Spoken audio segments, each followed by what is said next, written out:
Inna tula salatir rajuli wa qisara khutbatihi. Sesungguhnya panjangnya salat seseorang. Tul itu panjang. Ya, sesungguhnya panjangnya salat seseorang bukan wa qasira, wa qisara khutbatihi, dan pendeknya khutbah dia ma'innatun. Ya, satu tanda min fiqhihi, dari kefakihan dia. Apa sih fiqh itu? Fiqh itu artinya pemahaman yang dalam. Ya, pemahaman yang dalam, yang luas dalam urusan agama. Jadi orang kalau sholatnya panjang, khutbahnya pendek, itu menunjukkan bahwa dia ngerti, ya. Bahwa dia mengerti agama dengan baik. Itu ya. Fa'atilu sholata, maka perpanjanglah sholat. Wa aksirul khutbata, dan perpendeklah khutbah. Jadi kalau sholat yang panjang, tapi panjangnya sholat yang tidak membuat jamaah merasa keberatan. Ya, panjangnya sholat seperti yang diajarkan oleh Rasulullah Sallallahu Alaihi Wasallam. Dan bukan berarti pendeknya khutbah itu semenit 2 menit nggak dapat apa-apa. Ya, kita dikasih waktu khutbah 15 menit, ya sudah lumayan ya. 15 menit 2 khutbah itu ya sudah bisa menyampaikan pesan yang singkat. Meskipun itu apabila bahasanya ingin sifatnya lebih menyeluruh, ya tidak cukup 15 menit ya. Tapi karena khutbah ini sunnahnya pendek, maka sebaiknya jangan lebih dari 20 menit. Nah, ukuran panjang dan pendeknya khutbah dan sholat itu berbeda. Ya, khutbah 10 menit berat, ya susah menyampaikan pesan cuma 10 menit. Ya, sedangkan sholat 10 menit itu sudah panjang. Ya, ukurannya berbeda. Baik. Wa an Muawiyah bin al-Hakam, dari Muawiyah bin Hakam As-Sulami radhiyallahu anhu qala,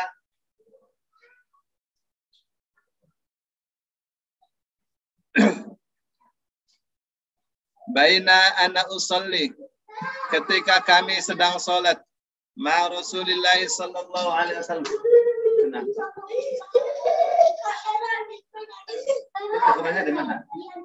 Terus aku kurang ajar. Jangan nangis. Masih ada lagi, Isma, masih ada. Ucup.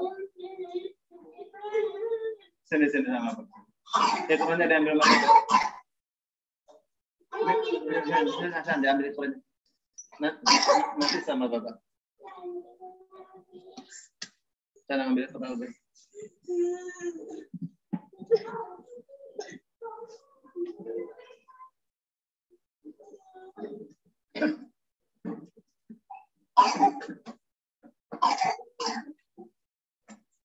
Jangan dibikin nangis ada. Dia mau lempar ikan apa?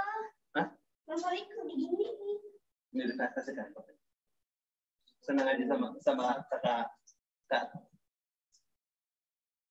Sama kakak itu. Nah, sama Mas Riko, ngaji sama Mas Riko. Karima udah ngajinya belum? Ngaji apa tadi?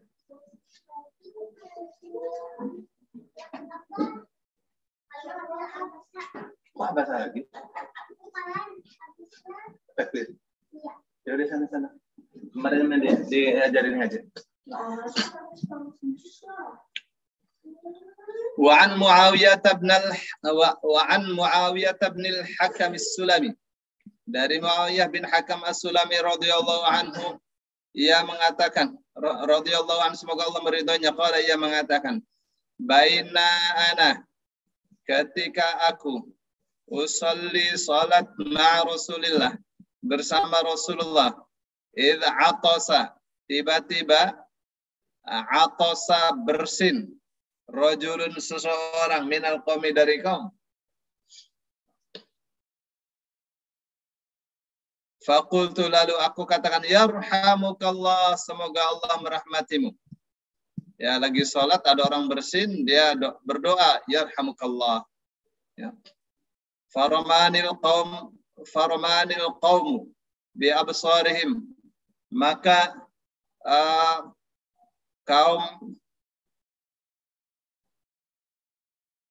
orang-orang melihat, memandang saya dengan matanya. Lagi sholat, dia mengucapkan yarhamukallah. Orang-orang pada melihat. Ya Muawiyah bin Hakam.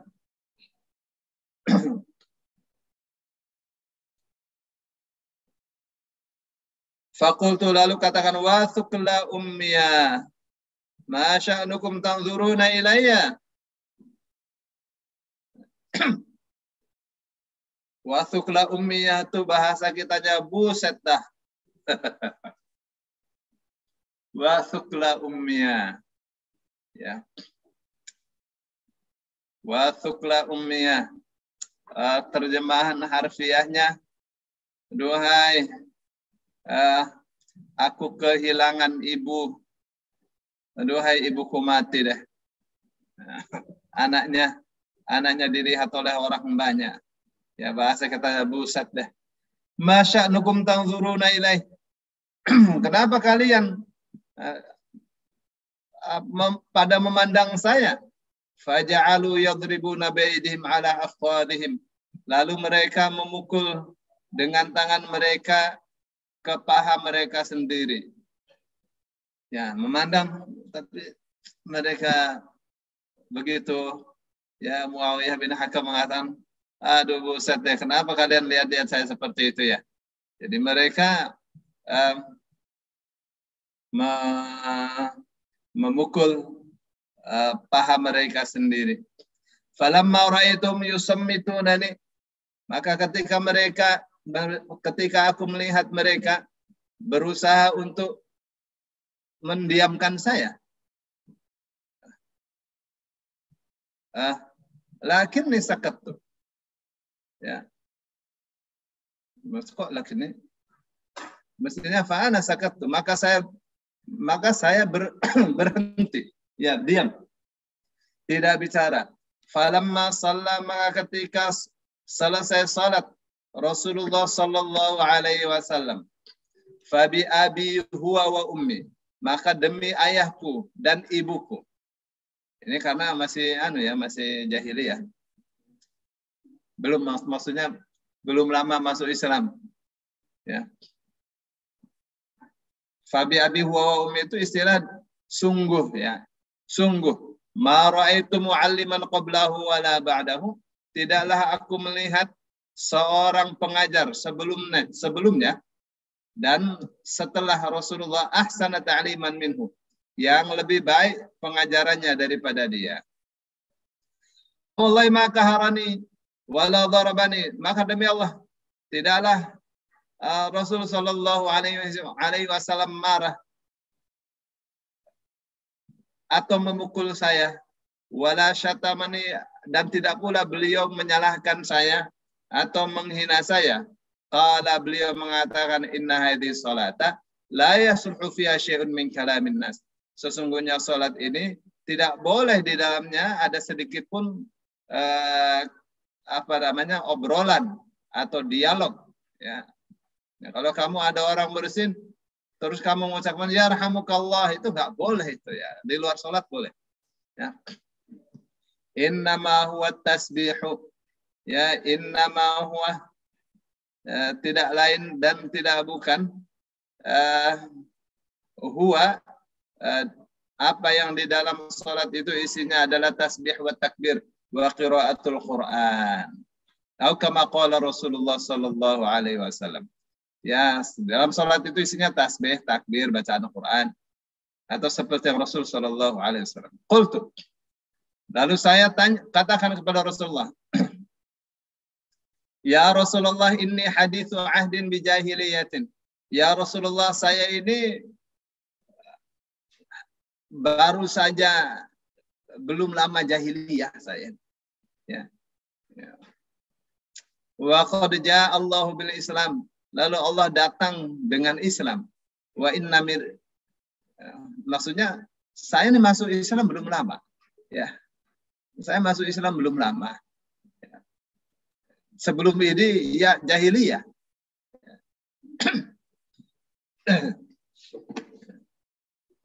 Terus Allah datangkan, Allah turunkan agama Islam.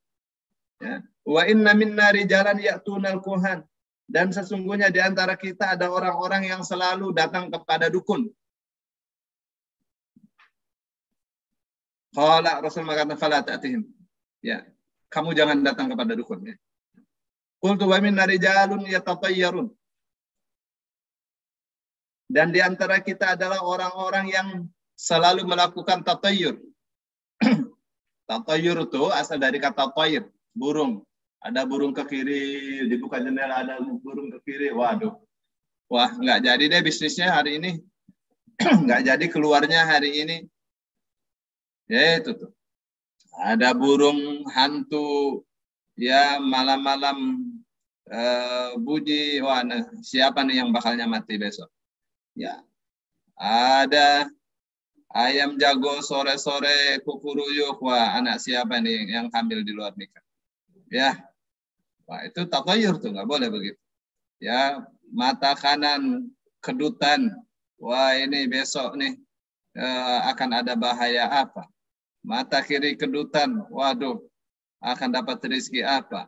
Oh, mimpi buang air besar. Waduh, mau mengeluarkan uang banyak nih. Waduh, macam-macamnya. Itu tatayur seperti ya.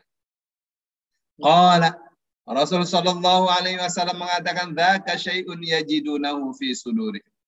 Itu adalah sesuatu yang mereka jumpai di hati mereka. Fala yasuddannahum. Maka janganlah sesuatu itu menghalangi mereka. Maksudnya menghalangi mereka dari jalan Allah. Menghalangi mereka dari iman kepada Allah Subhanahu wa taala. Ya, rawahu Muslim, hadisnya diriwayatkan oleh Imam Muslim.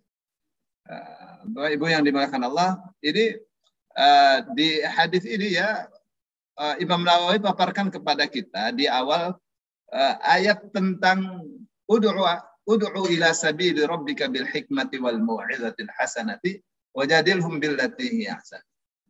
Ya, perintahkan kita semua untuk mengajak manusia ke jalan Allah ya dengan cara yang bijaksana,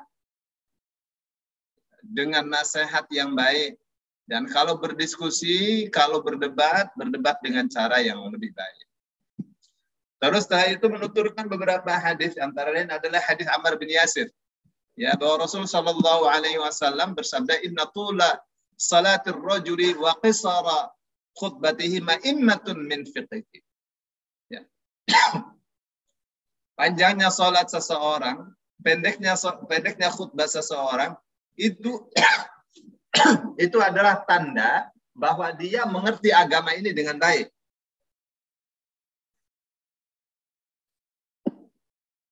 Yang dimaksud adalah khutbah Jumat ya.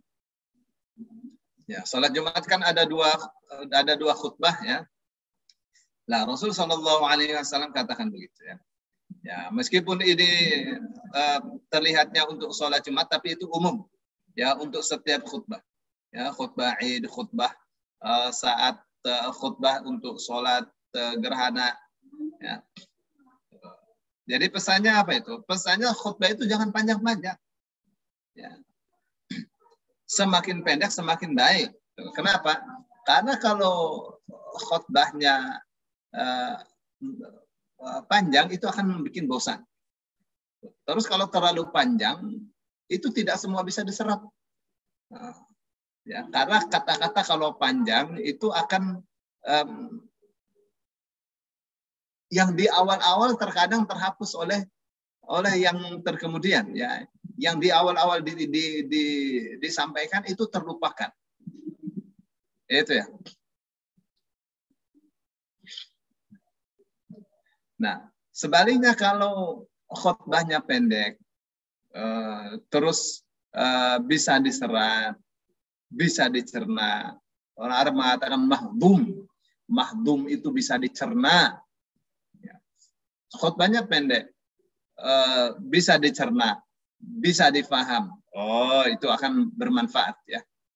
Ya, dan juga tidak bikin bosan.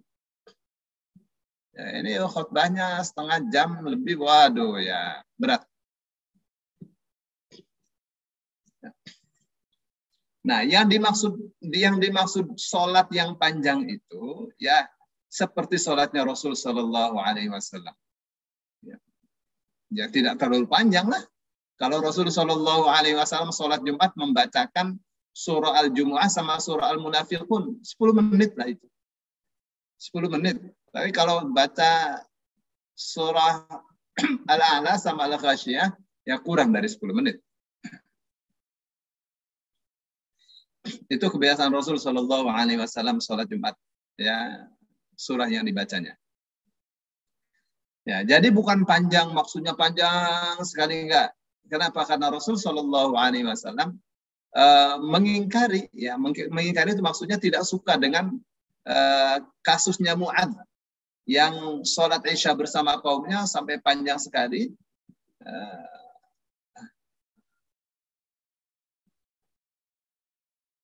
Yang dilaporkan oleh orang yang tidak suka ya dengan sholatnya Mu'adz yang panjang itu.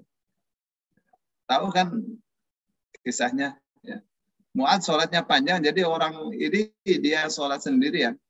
Terus oleh kawan-kawannya dianggap munafik, dia nggak suka dirinya dikatakan munafik. Nah, lalu lapor kepada Rasul Shallallahu Alaihi Wasallam. Ya, kalau dirinya memisahkan diri dari sholatnya Mu'adz kepanjangan. Maka Rasul Shallallahu Alaihi Wasallam panggil Mu'adz. Mu'adz dimarahi oleh Rasul Shallallahu Alaihi Wasallam. Afattanun anta ya Mu'adz? Apa kamu akan membuat kisruh hai Mu'adz? Ya. Fa idza shallaita bin nasi faqsir as-salah. Ya, kalau kamu salat mengimami orang lain, maka perpendeklah salat. Fa khaffifis salah. Ya, maka ringankanlah salat itu. Ya, fa inna fihim ad-dha'ifa wal kabira wa dzal hajah. Ya, karena di antara mereka itu ada orang yang yang lemah. Ya, ada orang yang sudah renta. Ada juga orang yang waktunya nggak bisa kalau sholat panjang-panjang. Orang sibuk. Nah, lalu Rasul Shallallahu Alaihi Wasallam mengatakan, "Ayyuhan nas, inna minkum munafirin." Manusia, di antara kalian ini ada orang yang bikin lari jamaah. Ya, jangan bikin lari jamaah. Ya, jadi yang dimaksud adalah sholat sesuai dengan anjuran Rasul Shallallahu Alaihi Wasallam. Ya, ukuran panjangnya ya bukan panjang sekali. Ya. Tapi kalau sholat sendirian, ya silakan. Ya mau panjang sekali boleh. Ya 1 rakaat 2 halaman 3 halaman silakan.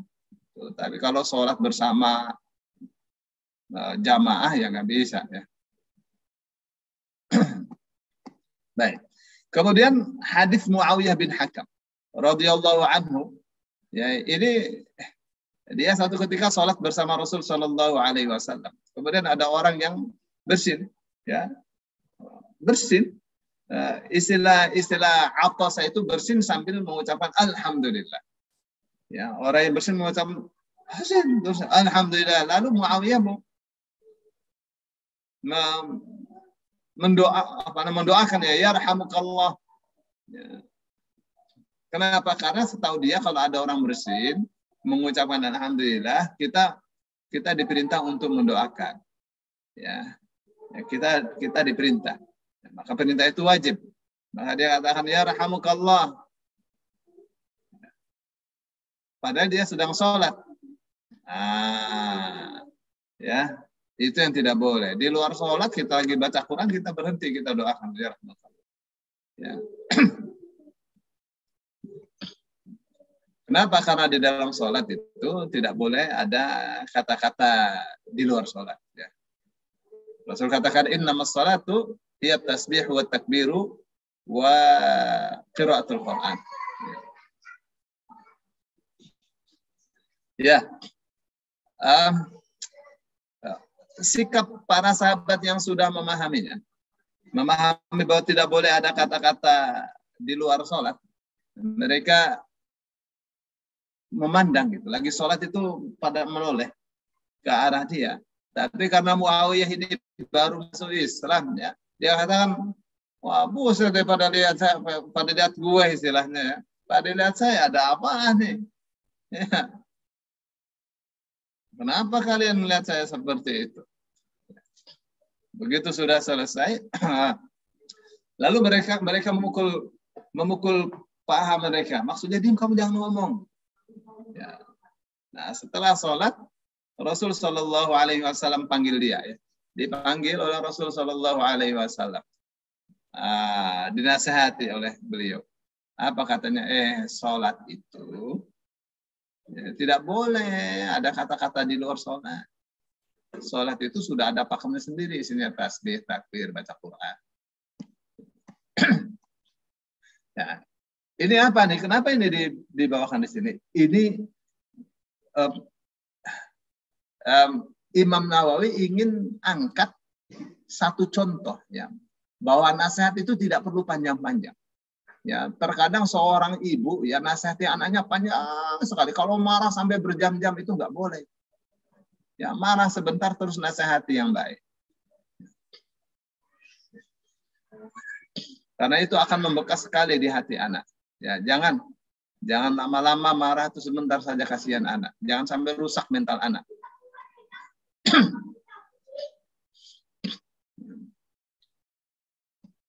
Jadi nasihat yang pendek ini sampai dihafal oleh Muawiyah.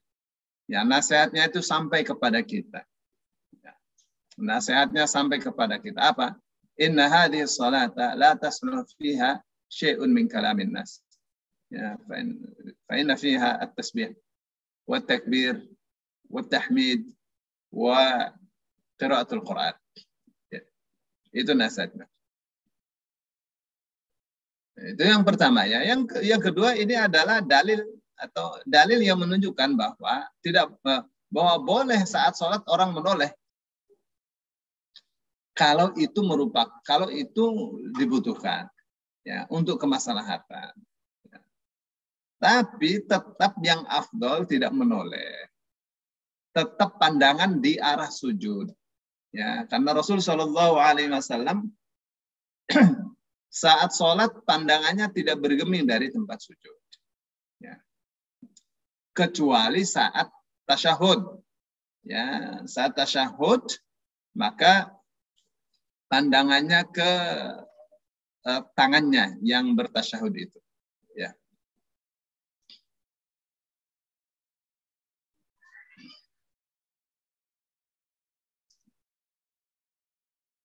Itu ya.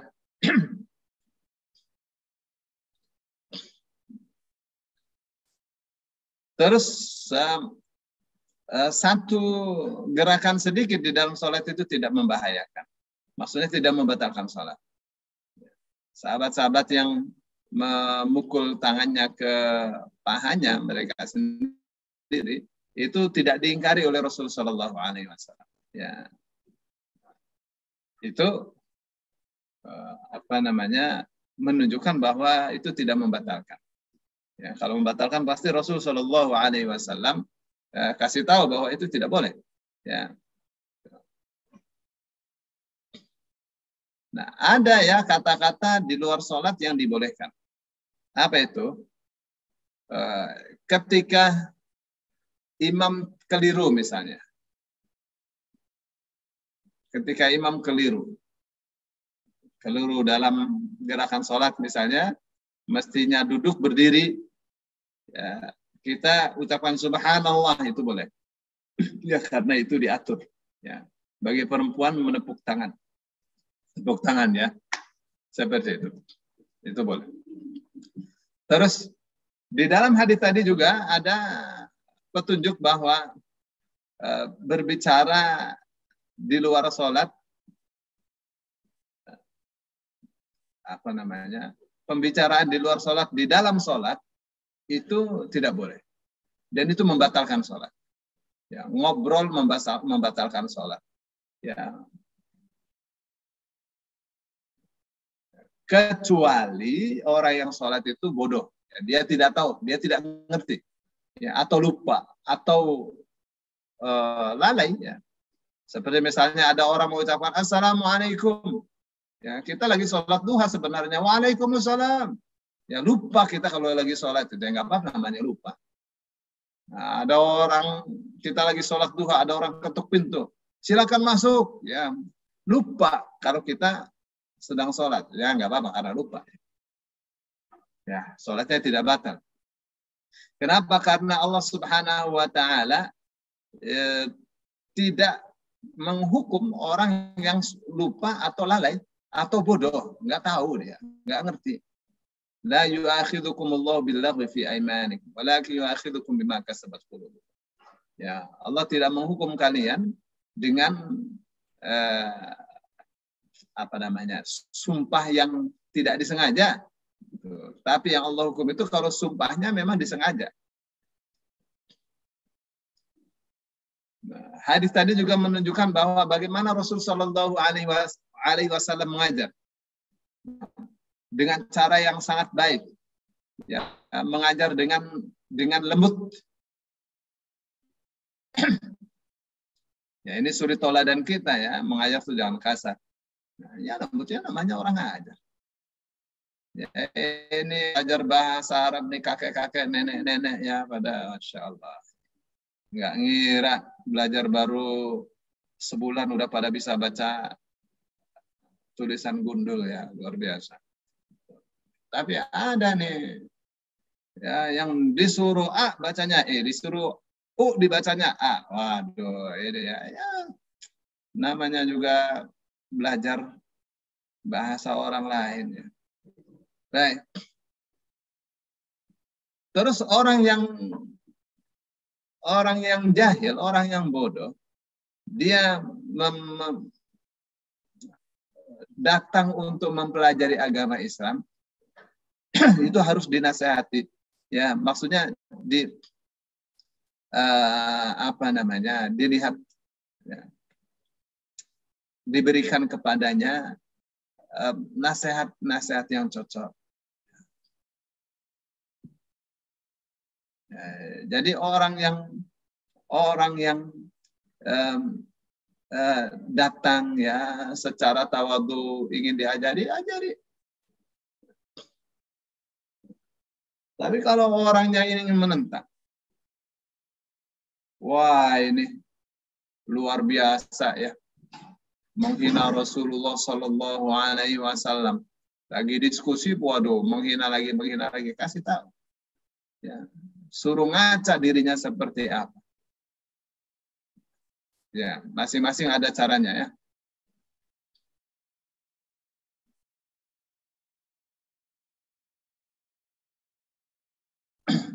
Terus ketika dia mengatakan, saya tidak pernah jumpai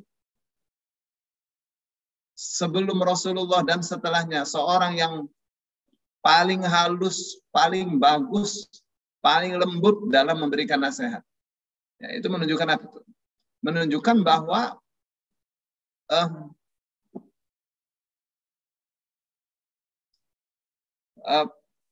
penting gitu ya, penting untuk memuji ya seorang yang baik dalam cara menasehati.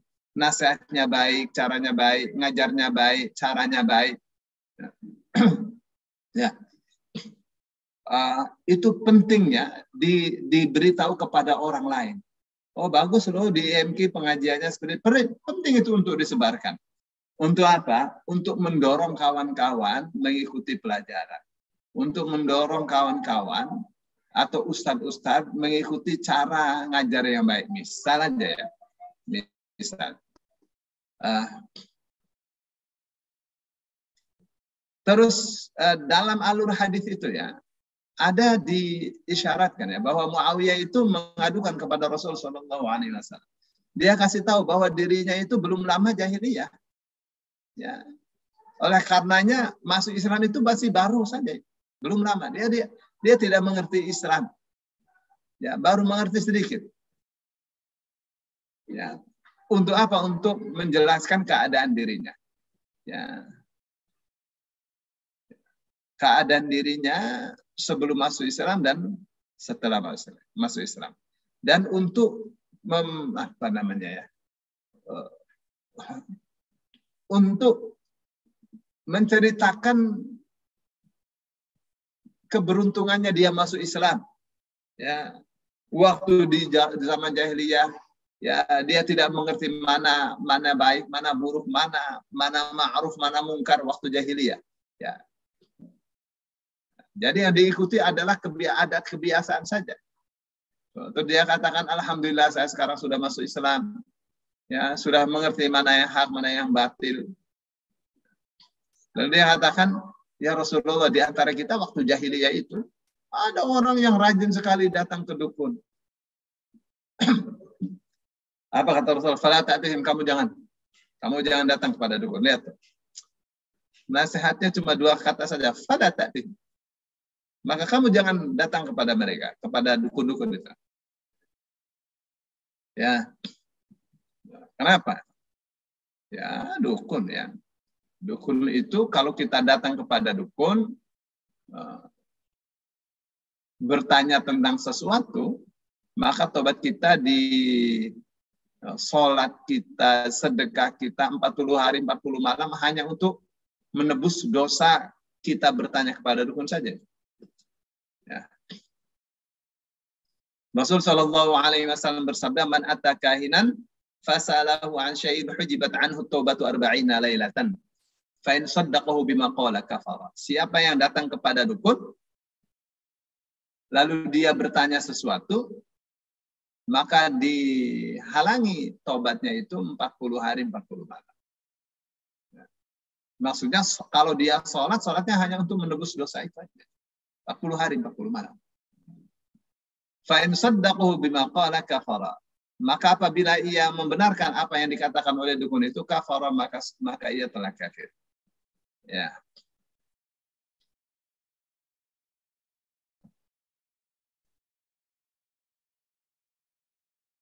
Baik.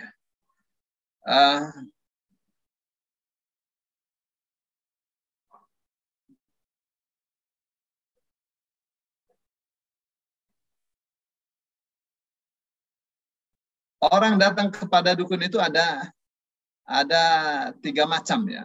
Pertama, datang kepada dukun untuk bertanya dan dia tidak membenarkannya. Saya datang kepada dukun ya cuma untuk tanya saja, bukan saya tidak percaya gitu. Ya, yang datang kepada dukun terus dia tanya meskipun tidak percaya, ya sholatnya 40 hari tidak diterima. Ya. Oh kalau begitu nggak usah sholat, ya dosa kalau meninggalkan sholat. Maksudnya tidak diterima itu sholatnya hanya menghapus dosa. Sholat 40 hari dia itu hanya untuk menghapus dosa, dia tanya kepada dukun itu. Ya. Yang kedua, datang kepada dukun, tanya dan membenarkannya. Ya, Rasul katakan kafir. Ya, fa in saddaqahu bima qala faqad kafara bima unzila ala Muhammadin. Apabila dia datang kepada dukun, bertanya, terus dia membenarkan jawaban dukun itu, maka sungguh ia telah kafir terhadap Al-Quran. Kenapa? Karena Al-Quran mengatakan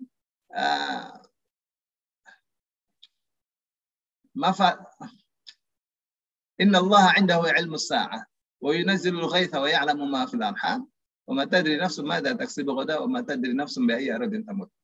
Ya, dan seterusnya. Apa sih artinya? Atau Al-Quran mengatakan alimul ghaibi fala yuzhiru ala ghaibihi ahada. Allah mengetahui yang gaib, maka Allah tidak memperlihatkan yang gaib itu kepada siapapun. Ya, itu Al-Quran. Rasul sallallahu alaihi wasallam bersabda, "Man idda'a ilmal ghaibi faqad kafara bima unzila ala Muhammadin." Siapa yang mengklaim mengetahui yang gaib, maka sungguh ia telah kafir, telah ingkar kepada Al-Quran yang diturunkan kepada Muhammad sallallahu alaihi wasallam. Ya, dalam surah An-Naml Allah Subhanahu wa taala berfirman, An-Naml ayat 65, qul la ya'lamu ma fis samawati wal ardi al-ghaiba illa.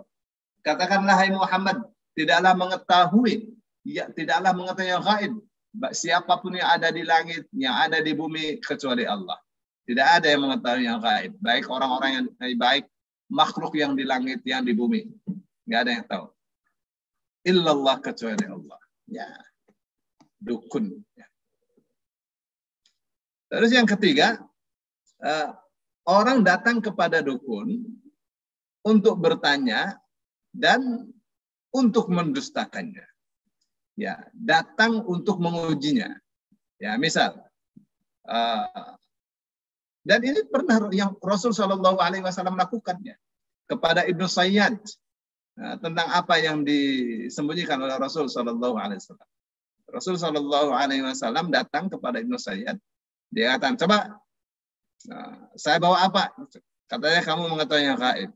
Dia kata maksudnya kamu bawa dukhon. Dukhon zaman sekarang artinya rokok ya.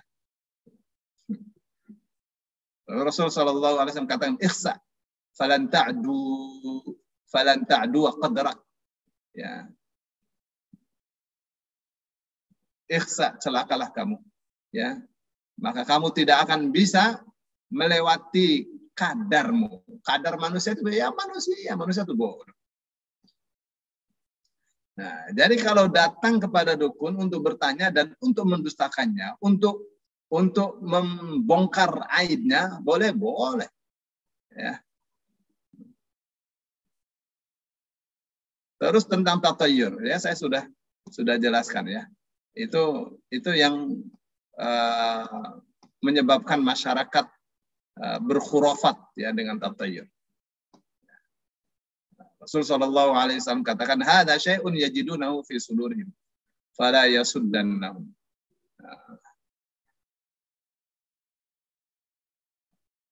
Orang kalau selalu melakukan tatayur ya, wah, hidupnya nggak bahagia, ya, selalu saja pesimis.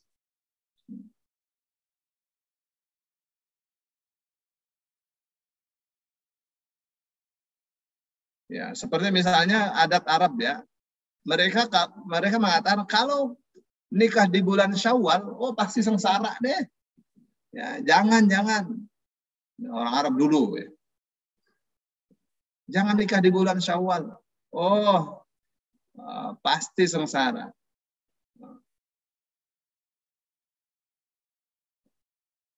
Ya, kemudian untuk membatalkan itu Rasul Shallallahu Alaihi Wasallam menikahi Aisyah di bulan Syawal. Ya, maka Aisyah mengatakan, siapa di antara kalian yang paling beruntung yang paling beruntung dengan Rasul Shallallahu Alaihi Wasallam dibanding saya? Ya, kata Aisyah, saya adalah wanita yang paling beruntung. Ya. Baik. Jadi Rasul Shallallahu Alaihi Wasallam katakan, itu tatayur itu jangan menghalangi hatimu untuk zikir kepada Allah. Tatayur itu buang saja, dihapus saja. Itu maksudnya ya. Jangan pernah melakukan tatayur. Ya. Nah, inilah ajaran Islam ya, tampak sekali. Ajaran yang sangat rasional, ajaran yang sangat manusiawi, ajaran yang adil, ajaran yang lembut. Saya kira itu dari dua hadis ini ya. Memang hadisnya cukup panjang. Ya, ada berkaitan dengan sholat, ada berkaitan dengan jahiliyah, ada berkaitan dengan pengajaran, ada berkaitan dengan adat jahiliyah. Ya, dua di sini tentang pedukunan dan tentang tasya'um atau tatayur. Saya kira itu.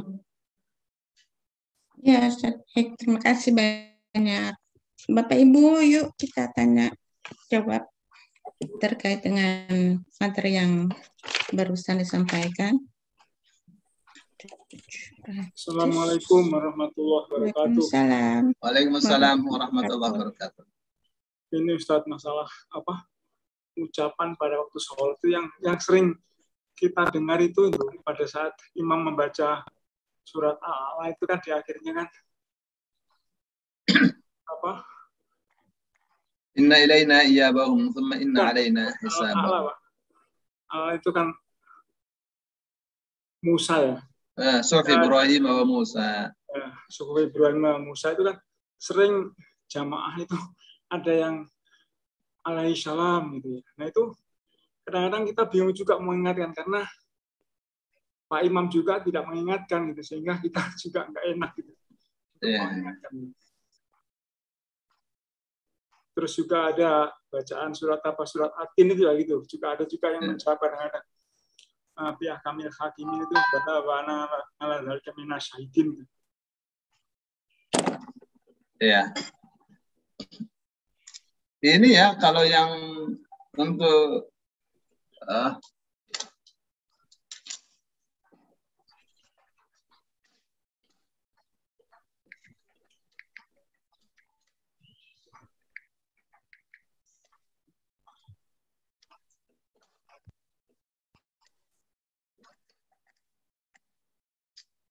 jadi untuk ini Pak, untuk misalnya alaihissallahu biahkamil hakimin, ya, bala wa ana ala dzalika minasyahidin, gitu gak? Apakah boleh kita membaca itu ya, bala wa ana ala dzalika minasyahidin, ya? Nah, itu ya. Hadisnya ada itu. Bahwa Rasul Shallallahu Alaihi Wasallam saat membacakan surah At-Tin, ya, beliau menjawab itu.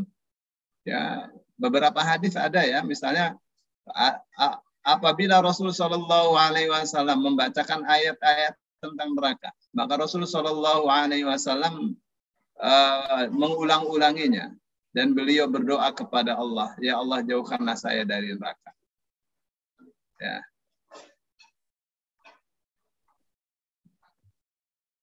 Apabila menjumpai ayat-ayat tentang surga, maka beliau ulang-ulangi bacaan ayat itu dan beliau berdoa untuk meminta surga itu. Ya, jadi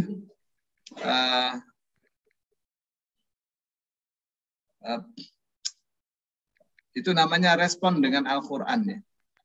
Respon terhadap Al-Quran.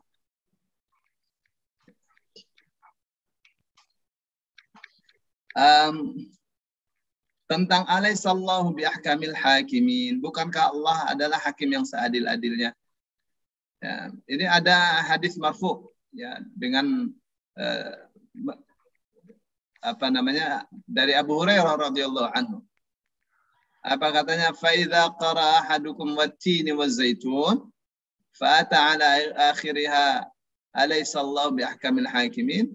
Apabila seorang membaca surah At-Tin dan di akhirnya bacaan alaihissallahu biahkamil hakimin, falyaqul, maka hendaklah ia mengucapkan bala wa ana ala dzalika minasyahidin. Ya. Itu ada hadisnya. Boleh itu di dalam sholat, boleh. Ya, karena itu merupakan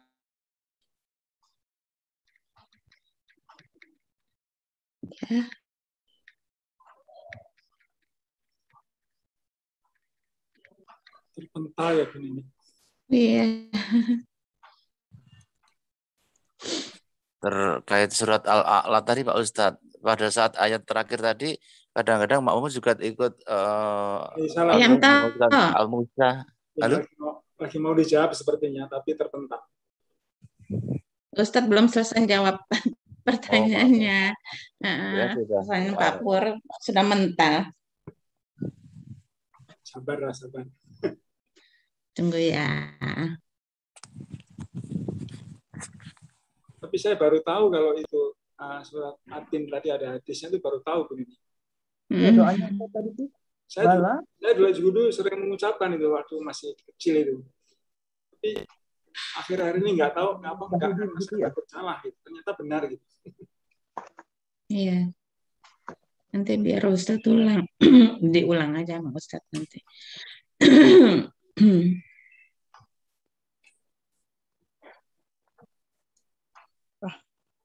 Ustadznya mentalnya jauh kali nih, Ustadz kemana? Dari pagi. Jauh kali mentalnya. Mentalnya ke BSD kayaknya nih. Iya ini. Sampai Ke rumah saya dong. Iya, beli beli kuota dulu mungkin nih. Mau pakai tethering. Aduh, repot ya. Padahal Ustaz ini pakai Indium ya. Ini. Bukan. First Media.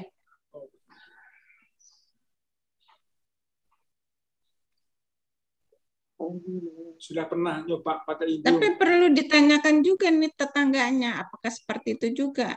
Mereka pakai apa gitu? Kalau misalnya tetangganya fine-fine aja dengan apa namanya WiFi yang sudah ada, berarti ada sesuatu di tempat Ustadz. Ustadz, Ya. apa mana tadi kita terus Iya, jadi kalau Rasul Shallallahu Alaihi Wasallam ada ayat-ayat tentang surga, tentang neraka. Beliau itu selalu ulang-ulang itu. Dan setelah itu beliau berdoa. Apa di dalam sholat? Di dalam sholat juga. Ya Pak ya, jadi boleh. Ya, misalnya alaihissallahu bi ahkamil hakimin. Itu ada hadis ya dari Abu Hurairah. Hadis yang mengatakan apa? Idza qara ahadukum watin wa zaitun fa'ata akhiraha alaihissallahu bi ahkamil hakimin falyaqul bala wa ana ala dzalika minasyahidin. Hadisnya marfu' sampai ke Rasul. Apabila seseorang membaca surah At-Tin sampai alaihissallahu bi ahkamil hakimin, maka hendaklah ia mengatakan bala wa ana ala dzalika minasyahidin. Ya Pak ya. Oh, yang tadi Ustaz yang sufi Ibrahim wa Musa terus Ibrahim wa Musa tidak ada hadis. Enggak ada hadis. Ya, yang ada itu tentang surga dan neraka. Syukran Ustaz. Ya, Afwan. Mohon diulang doanya pelan-pelan Pak Ustaz. Bala wa ana Ala dzalika minasyahidin.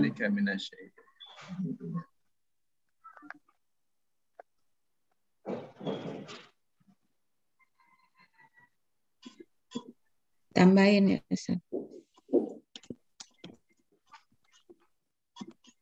Setelah alaihissallahu bi ahkamil hakimin. Bala wa ana ala dzalika minasyahidin.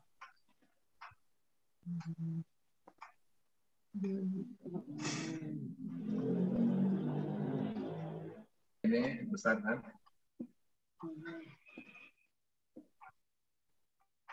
Berarti kasih kata kasar sendiri dulu.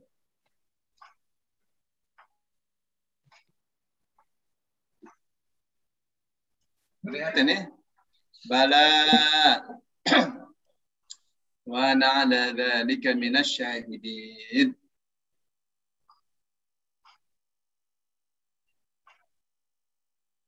Arab gundul Pak Ustaz. Ya. Kan Bu Ana udah pinter. Iya, udah pintar. Bu Ana udah luar biasa. Sudah ajib. Amin.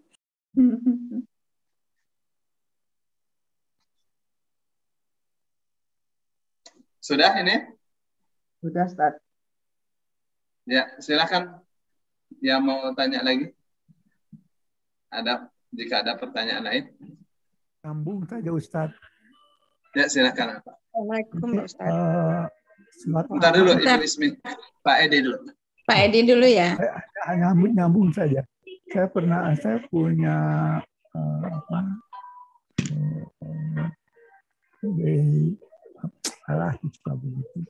dari buku Ibnu Katsir ini itu di sana disebutkan bahwa apabila kita membaca surat A'la, habis naruhnya A'la, kita boleh atau dianjurkan untuk menyambut mengatakan Subhana Rabbiyal A'la.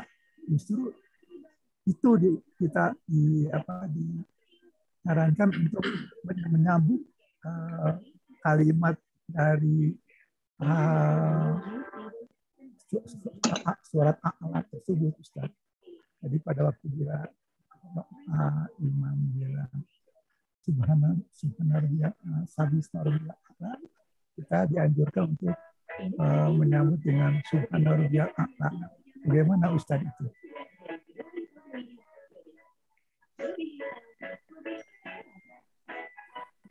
Ini gimana? Pak Edi ya? Iya.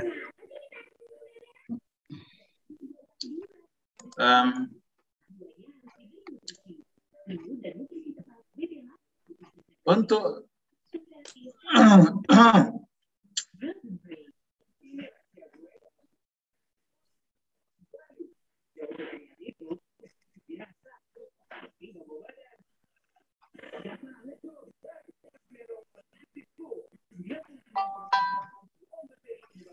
Rasul Shallallahu Alaihi Wasallam itu ya, ada tentang sabisma rabbikal a'la itu. Beliau mengatakan ij'aluha fi sujudikum.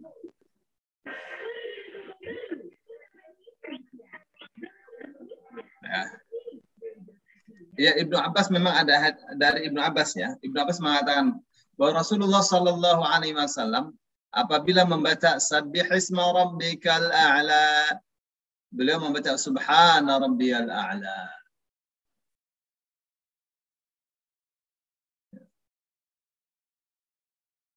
Itu ya. Rasul Shallallahu Alaihi Wasallam beliau mengatakan, ya, Ibnu Abbas mengatakan, anna Rasulullah Shallallahu Alaihi Wasallam, bahwa Rasulullah Shallallahu Alaihi Wasallam kana idza qara'a sabbihisma rabbikal a'la, beliau membaca qala subhana rabbiyal a'la. Ya, hadisnya ada itu. Nah, jadi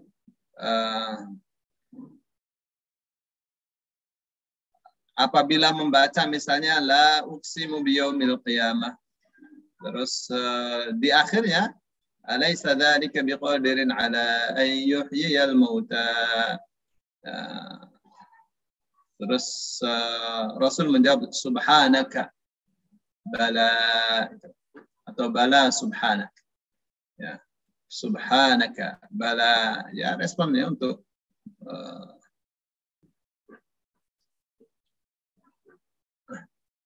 Qatadah juga begitu ya. Nah, ini karena Rasul Shallallahu Alaihi Wasallam mengatakan ij'aluha fi sujudikum, jadikanlah ini di sujud kalian, maka ikhtilaf antar para ulama. Ya, ikhtilafnya di mana itu? Ya, ikhtilafnya di sini ya.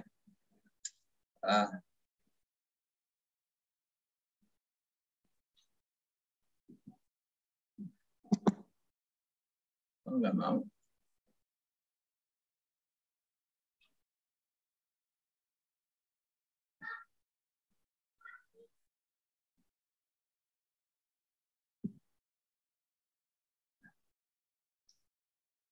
Jadi bisabbihis rabbikal a'la, sabbihis rabbikal a'la. Terus Rasul Shallallahu Alaihi Wasallam kalau membaca Sabbihisma rabbikal a'la, beliau membaca Subhana rabbiyal a'la.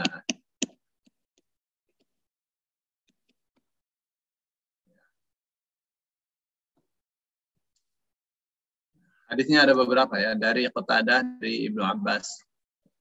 Ya. Sabbihisma rabbikal a'la, itu kan perintah. Ya, subhana rabbiyal a'la. Boleh itu baca di dalam salat, boleh. Ya, terus Rasul Shallallahu Alaihi Wasallam juga perintahkan subhana rabbiyal a'la atau sabbihisma rabbikal a'la, jawabannya ij'aluha fi sujudikum. Ya, ij'aluha fi sujudikum. Ya, letakkan ini subhana rabbiyal a'la di dalam sujud. Ya, baca subhana rabbiyal a'la di dalam sujud. Nah, tapi baca subhana rabbiyal a'la setelah baca sabbihisma rabbikal a'la, waktu salat sabbihisma rabbikal a'la, sabbihisma rabbikal. Boleh begitu, boleh ya. Kenapa? Karena ini juga merupakan tasbih. Itu ya. Ini merupakan tasbih.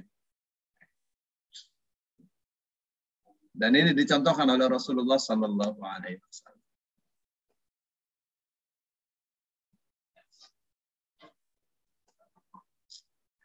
Saya kira itu Pak Edi.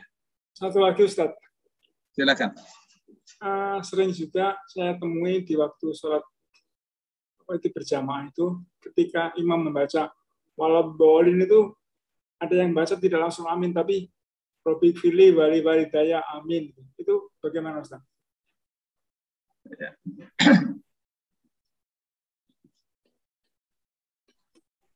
Saya belum tahu hadisnya, Pak. Saya belum tahu hadisnya. Ya. Yang tahu itu adalah bahwa Rasul Shallallahu Alaihi Wasallam apabila selesai membaca Al-Fatihah sampai waladhdallin faqala amin.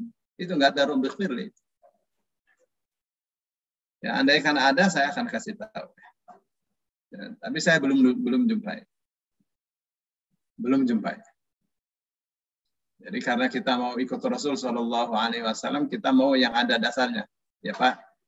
Baik. Itu. Syukran Ustaz.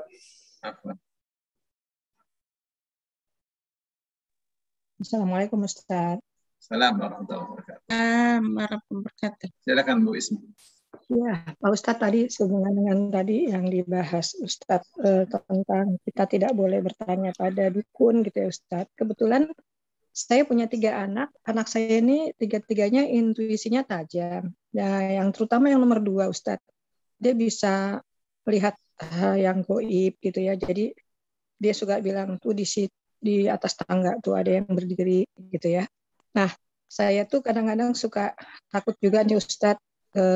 Goib-goib ini kan antara jin dengan apa itu karomah atau itu jin. Saya takut kalau salah gitu ya Ustadz ya. Tapi kemarin saya sempat, bapak saya itu meninggal Juli ya lalu karena COVID, dan kami baru sempat mengunjungi makam beliau itu minggu lalu. Lalu saya kok iseng nih Ustadz, saya tanya ke anak saya, padahal anak saya nggak ikut Ustadz, anak saya di Jakarta. Saya tanya sama dia, Bapak ada di mana? Saya tanya gitu, tapi itu saya ya Allah astagfirullahaladzim. Kalau itu tadi termasuk yang kategori bertanya pada dukun nggak Ustadz ya? Karena saya juga nggak tahu apakah ini karomah, apakah ini jin. Tapi saya sudah ruqyah berkali-kali Ustadz. Sudah ruqyah dia berkali-kali, tapi tetap aja nggak hilang gitu Ustadz. Terima kasih Ustadz. Assalamualaikum warahmatullahi wabarakatuh.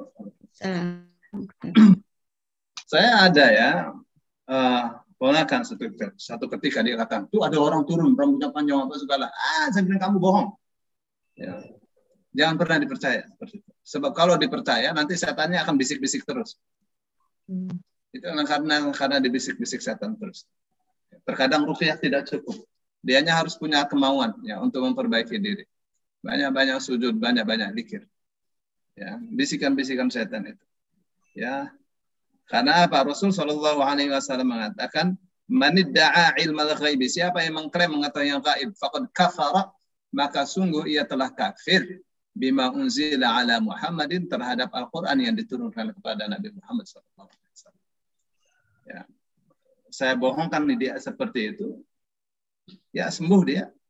Alhamdulillah, bohong. Ya. Makanya harus diuji. Nah, kamu ketahui yang gaib kan? Diuji. Saya bawa apa? Pasti akan banyak salah. Begitu harus diuji. Supaya tidak terus-terusan mengklaim mengetahui yang gaib. Itu ya. Oh ini indigo apa segala omong kosong. Ya itu dibisikin sama iblis. Itu Roy siapa? Roy Kiyoshi. Wah bisa begini. Ditipu sama sopirnya sendiri 200 juta dia nggak tahu. Ya membuktikan bahwa dia itu cuma ngecap aja. Bohong ya. Jangan pernah dipercaya. Ya. Berarti harus diruqyah lagi atau gimana ya Ustadz? Soalnya saya juga pengen itu hilang gitu. Ya. dianya harus punya kemauan. Ya. Dianya harus punya kemauan. Dianya harus tahu bahwa itu sebuah kekufuran, mengklaim mengetahui yang gaib itu. Ya. Intuisi tajam itu, intuisi tajam ya, intuisi. Ya. Bukan berarti mengetahui yang gaib ya. Cuma perasaan saja, ya, perkiraan saja. Ya. Jangan pernah ada orang percaya kepada orang bahwa dia mengetahui yang gaib. Rasul Shallallahu Alaihi Wasallam mengatakan mafatihul ghaibi khamsah. Ilmu gaib itu ada kuncinya. Kuncinya ada 5. Kuncinya ada 5.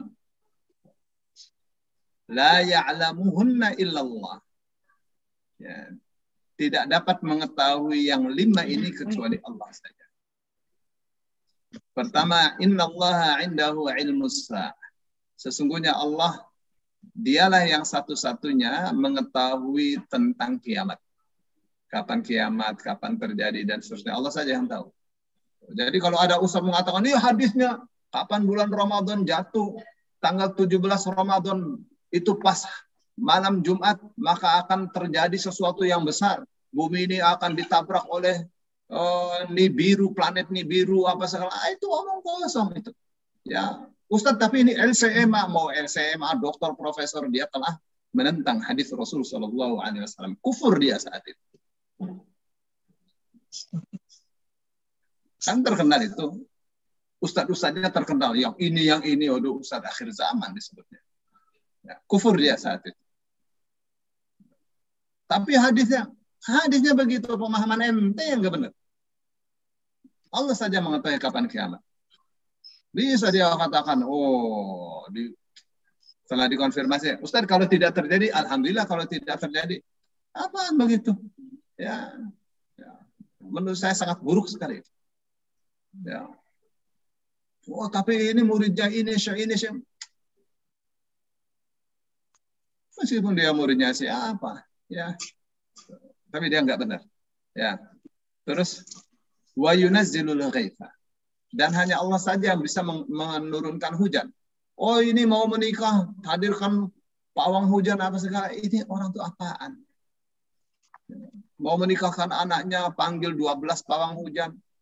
Supaya tidak terjadi hujan. Ya, Allah kasih hujan akhirnya. Nah, tahu kan peristiwa itu? Ya, seorang pembesar di Indonesia ya, mau menikahkan anaknya. Ya, panggil 12 pawang hujan. Supaya nggak hujan juga. Ya, jangan percaya pada pawang hujan yang nggak bisa. Wa ya'lamu ma fil arham, dan mengetahui apa saja yang ada di dalam rahim. Bukan rahim manusia saja ya. Oh, ini Ustadz bisa pakai USG, ya itu ada alat. Tapi yang dimaksud mengetahui apa yang ada di dalam rahim itu bukan gambarnya aja. Semua yang ada di dalamnya, otaknya, apa segala, bakalnya cerdas, apa segala ini.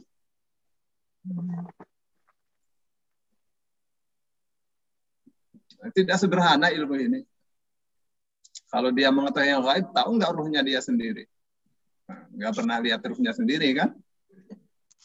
Terus,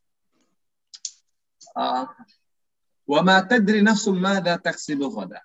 Seseorang tidak tahu, siapapun tidak tahu besok mau berbuat apa. Ya, ibu mau tanya begini kan sebelumnya nggak tahu. Ya. Nah, yang tahu siapa itu? Yang tahu hanya Allah saja. Saya nih besok mau melakukan apa nggak ada yang tahu. Saya sendiri nggak tahu. Wah, sudah direncanakan 1, 2, 3, yang terjadi tidak seperti yang direncanakan. Allah saja yang tahu. Terus wa ma tadri nafsum bi ayyi ardin tamut. Dan seseorang tidak tahu di bumi mana dia akan meninggal. Di tempat mana dia akan meninggal. Nah, ini 5 kunci ilmu gaib yang hanya Allah saja yang punya. Tuh, maka Allah katakan alimul ghaibi fala yuzhiru ala ghaibihi ahada.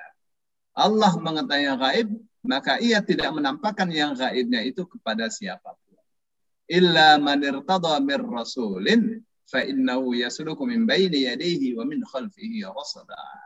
Ya, kecuali orang yang Allah ridhai dari seorang rasul, ya, karena di depan rasul, Di belakang Rasul Allah kasih pengintai-pengintai.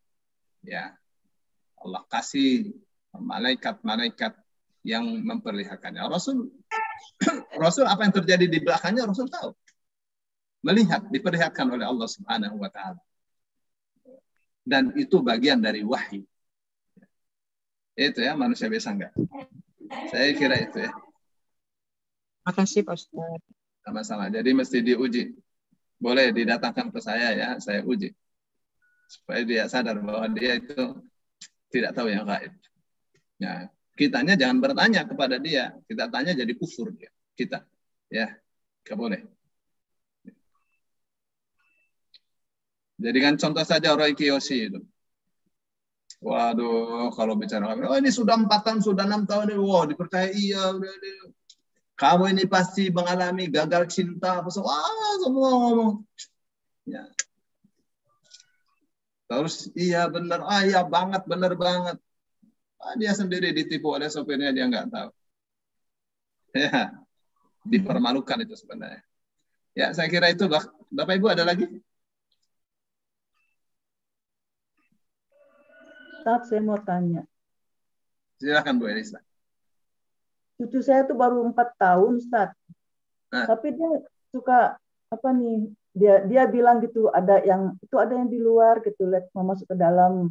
Atau kalau lagi bermain di rumah, di kamarnya dia tuh bilang ada temannya ikut bermain.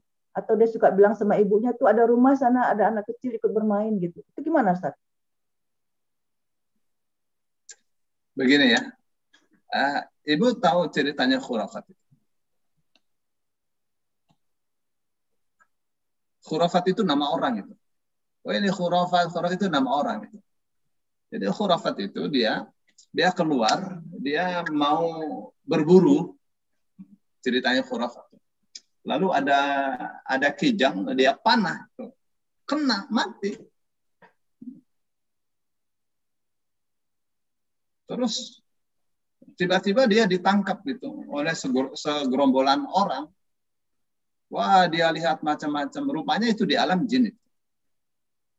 Rupanya itu di alam jin. 40 hari dia di alam jin. Melihat macam-macam. Terus dihukumi. Diadili gitu. Kenapa kamu membunuh saudara kami? Gitu. Dia katakan, saya tidak membunuh saudara kalian ya. Saya ini hanya berburu, yang saya panah juga kijang. Terus diputuskan.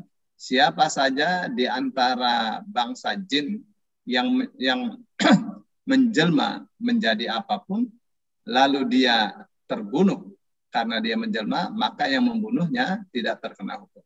Lalu dia keluar dari alam jin itu bercerita macam-macam. Maka disebut bahwa cerita yang aneh-aneh itu namanya khurafat.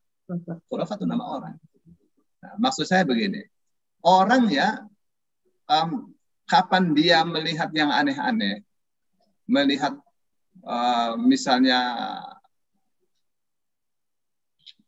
melihat jin, itu orang kesurupan jin itu. Jadi anak ini mesti diruqyah. Mesti diruqyah karena masih anak-anak ya. Kalau sudah besar, sudah dewasa, ya dianya harus punya keinginan untuk sembuh. Ya.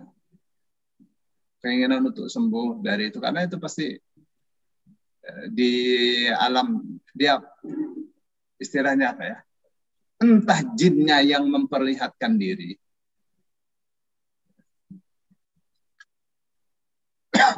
bisa dia memperlihatkan diri, dia bisa memperlihatkan diri. Nah, atau dia kerasukan jin. Beberapa kemungkinan ya. Jadi kita mesti ruqyah dia. Kita mesti ruqyah. Kita mesti doakan terus ya, supaya tidak terganggu. Ya. Karena itu akan mengganggu mental, mengganggu jiwa. Bisa jadi seperti orang gila betul. Ya, karena dia hidup di alam kita dan dia melihat yang seperti itu. Dan itu nyata ya, orang kesurupan jin itu nyata. Tapi bukan berarti mengetahui yang gaib, enggak mengetahui yang gaib. Jin itu ya, dukun itu dibisik-bisikin oleh jin, itu nyata-nyata. Ada amalan-amalannya. Tapi apakah tahu yang gaib? Tidak tahu yang gaib. Itu ya, mesti diruqyah itu karena berbahaya. Berbahaya kalau sudah dewasa berbahaya. Ya masih kecil juga berbahaya. Berbahayanya apa? Ya anak ini dicintai sama jin, kawin sama jin pengen. Jangan sampai. Ya. Nah, jin suka mengganggu ya.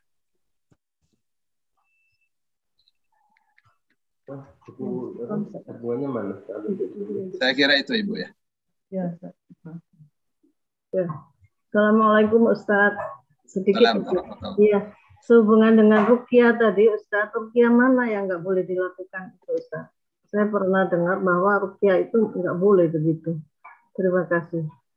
Ya, memang ada hadis ya tentang 70.000 orang masuk surga tanpa hisab, tanpa azab. Ya, salah satunya kriterianya adalah humul ladzina la yarqun wa la yastarqun wa la yaqtawun wa la yatatayyarun wa ala rabbihim yatawakkalun. Mereka adalah orang-orang yang tidak meruqyah, tidak minta diruqyah. Ya, tidak tatayyur dan tidak melakukan kaid dan tawakal hanya kepada Allah Subhanahu wa taala. Itu kriterianya ya. Loh, ruqyahnya ruqyah yang mana? Padahal Rasul Shallallahu Alaihi Wasallam memerintahkan kita untuk siapa saja yang bisa meruqyah, meruqyah. Minta diruqyah yang mana? Yang menyebabkan seseorang tidak masuk surga tanpa hisab, tanpa adab. Ya. Itu ikhtilaf antar para ulama. Ya. Jadi akhirnya di apa namanya? Ruqyah itu ya ada dua macam. Ruqyah yang syar'iyah, ruqyah yang bid'iyah. Ya, ruqyah yang syar'i. Ruqyah yang syar'i ada tuntunannya. Ada tuntunannya. Di mana kita jumpai? Kita jumpai di At-Tibbun Nabawi. Ya. Di At-Tibbun Nabawi ini ada di kitab-kitab hadis ya. Dalam kitab hadis. Misalnya di Bukhari ada At-Tibbun Nabawi. Ibnu Qayyim al-Jauzi dalam kitabnya Zadul Ma'ad fi Hadyi Khairil Ibad jilid 2 itu khusus tentang At-Tibbun Nabawi. Ya, dan jilid 2 ini ada dicetak khusus ya, terpisah dari Zadul Ma'ad ada 6 jilid ya. Zadul Ma'ad ada 6 jilid, jilid 2-nya itu khusus tentang At-Tibbun Nabawi. Ya, di dalamnya ada bagaimana ruqyah sesuai petunjuk Rasul Shallallahu Alaihi Wasallam. Ada orang yang sejak kecil ya matanya itu berbisa, matanya itu mengandung racun. Ya kalau sampai dewasa itu berbahaya itu berbahaya. Kalau lihat orang cantik, dilihat sama dia, orang itu akan jadi sakit. Lihat bayi yang sangat disukai, bayi itu akan jadi sakit. Lihat pohon yang lihat bunga bagus, bunga jadi layu. Itu berbahaya, matanya berbahaya. Itu yang disebut penyakit ain. Ya, bagaimana caranya untuk menghilangkan bahaya itu? Ada caranya semuanya. Nah, ini namanya ruqyah syar'iyah. Nah, ruqyah syar'iyah ini yang dibolehkan. Ya, jadi hadis tadi apa tentang ruqyah syar'iyah? Itu bahasan yang panjang. Ya, yang kedua adalah ruqyah bid'iyah. Oh, ruqyah sambil tangannya begini-begini kayak apa namanya? Assalamualaikum. Halo, pagi Pak Indra. Halo. Wah, ini iya, lagi ya kedatangan gitu. tamu nih. Ini kedatangan tamu gaib nih. Benar. Di ruqyah. Jadi seperti itu ya. Tim pemburu hantu. Ya. Wah, itu ruqyah yang beda itu bohong aja itu. Harus bayar sekian puluh juta untuk menyingkirkan hantu, ditaruh di botol. Waduh, ya ketipu semua orang Islam. Ya, kenapa? Karena tidak mengerti ya. Itu ruqyah yang beda ya. Kalau Itu ya. di TV itu gimana, Ustaz? Yang di TV, Ustadz Danu itu gimana, Ustadz? Ustadz Danu itu yang dia bilang saya akan perintahkan malaikat apa segala, itu orang gila itu. Masa bisa merintah malaikat? Pasti orang bodoh itu. Ya, kitanya aja mau dikibuli. Tapi ini Ustadz pintar. Aduh. Ada Ustadz begitu ya, Ustadz. Masa ya dia bisa memerintahkan malaikat segala, memang dia itu siapa?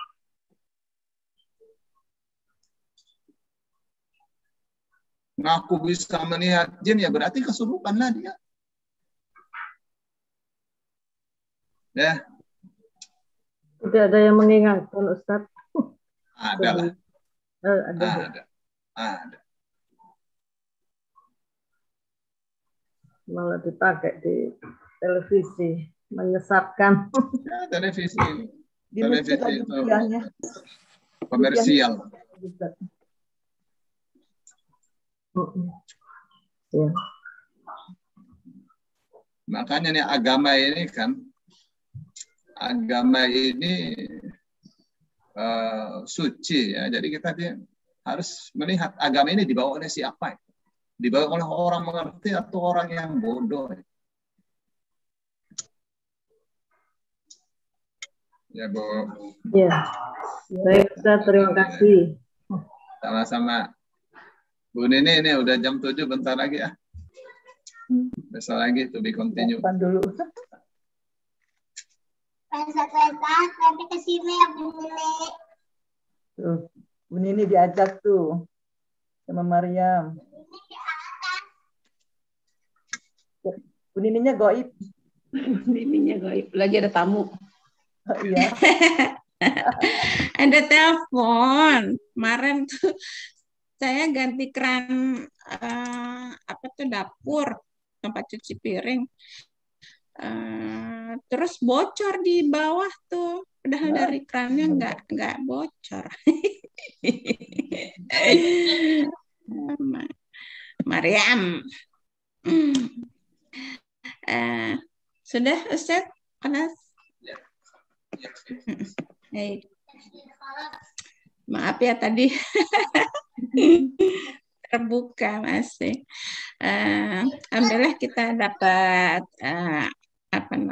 ilmu juga ya dari surah At-Tin tadi yang tadi atas pertanyaan Pak Pur ya gitu. Jadi kita tahu ada tambahan yang harus kita baca juga. Baik, kita sudahkan taklim subuh ini dengan hamdalah dan kita yuk pindah kelas. Tinggal geser. Baiklah, kita tutup ya. Kita tutup dengan hamdalah dan doa kafaratul majelis. Alhamdulillahirobbilalamin. Waalaikumsalam. Assalamualaikum warahmatullahi wabarakatuh.